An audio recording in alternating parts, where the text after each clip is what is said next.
চলতি বছর হজ পালনের উদ্দেশ্যে বাংলাদেশ থেকে ইতিমধ্যে 40,608 জন হজযাত্রী সৌদি আরবে পৌঁছেছেন। 13 মে প্রকাশিত সর্বশেষ হজ বুলেটিনে এই তথ্য জানানো হয়েছে। বুলেটিন অনুযায়ী এ পর্যন্ত মোট 101টি ফ্লাইট সৌদি আরবে হজযাত্রী পরিবহন করেছে।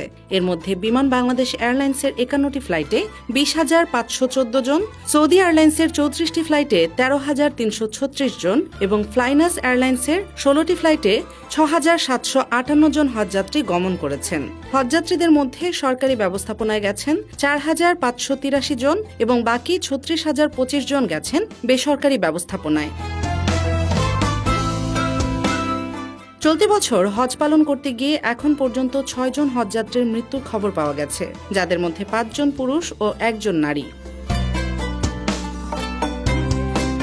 গত 29 এপ্রিল বিমান বাংলাদেশ এয়ারলাইন্সের প্রথম ডেডিকেটেড ফ্লাইট 398 জন হজযাত্রী নিয়ে সৌদির উদ্দেশ্যে যাত্রা শুরু করে। এর মধ্য দিয়েই চলতি বছরের হজের আনুষ্ঠানিক যাত্রা শুরু হয়। শেষ হবে 31 মে। প্রসঙ্গত, এবছর বাংলাদেশ থেকে মোট 87,100 জন হজে অংশ নেবেন।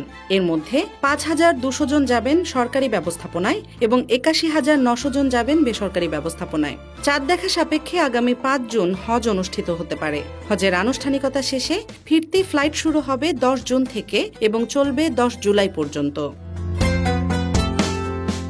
Desk report, Bangladesh guardian.